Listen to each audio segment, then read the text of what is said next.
आजच्या आंदोलनाबद्दल सगळ्यात मोठं यश जर म्हणायचं असेल तर समाजानं आपल्या बेड्या तोडल्या। कोणी मी ह्या संघटनेचा अध्यक्षाचं मानन, मी त्या कट्टर समर्थकाचं मानन, असं हे सगळं तोडून आज समाज बांधव म्हणून किरण भांगे यांच्या नेतृत्वाखाली 10,000 पेक्षा जास्त समाज बांधव बाहेर आला। हे सगळ्यात मोठं यश काय हे आतापर्यंत काय झालं होतं की नाही आमचे साहेब म्हणले तर आम्ही येणार, आमचे साहेबाचा आदेश आला तर जाणार। ही जी भीती होती समाजामध्ये, ही जी एक भिंत होती, ती भिंत तोडून समाजाला आझाद करण्याचं काम आझाद मैदानावर आमच्या किरण भांगेंनी केलेलं आहे। हे सगळ्यात मोठं यश आहे। तुम्हाला मी एक सांगतो की आमच्या 40 वर्षामध्ये मागण्या पूर्ण का झाल्या नाही याला सरकार दोषी नाही काय, याला आमच्या प्रस्थापित काही संघटना होत्या।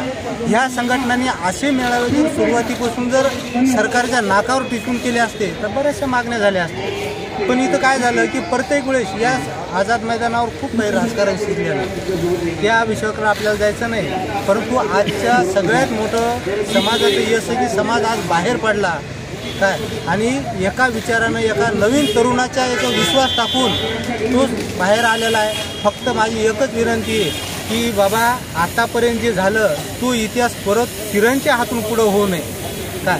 किरण तुझ्याकडे सगळा समाज आशेनं बघतोय काय, एखाद्या सूर्यकिरण जसा येतो तसा तुझ्या हातीवर समाज आलेला आहे। हा समाज गोरगरीब आहे, 500 रुपये 300 रुपये कमावणार आहे, पण किरण म्हणला म्हणून आलेला आहे। तर हा विश्वास फक्त तोडू नये आणि समाजासाठी अशीच नाव जोडावं। कोण्याही संघटनेचं किरणनं गळ्यामध्ये मंगळसूत्र टाकू नये, मी तुम्हाला आज जाहीर करतो। एक समाज बांधव म्हणून त्यानं कायम राहावं, त्याच्यासाठी आम्ही अहोरात्र तयार आहोत। मीच नाही भया, माझ्या समाजातला प्रत्येक व्यक्ती जो कोणत्याही संघटनेशी संबंधित नाही तो सुद्धा आज इथं मैदानावर आलेला आहे काय। हे सगळ्यात मोठं आजच्या याचं यश आहे। आणि मित्रांनो, याच्यावर तर कारवाई होणार आहे, आपल्याला आश्वासन दिलेलं आहे। आपली जी आठ आहे, जाचक आठ आहे, ती आठ निश्चितच शिथिल होईल। आणि अशी मी संत सेना महाराज चरणी सुद्धा प्रार्थना करतो।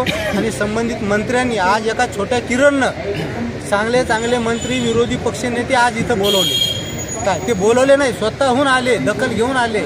एक दिवस मुख्यमंत्री सुद्धा किरणच्या आवाजावर येईल याची मला पूर्ण खात्री आहे।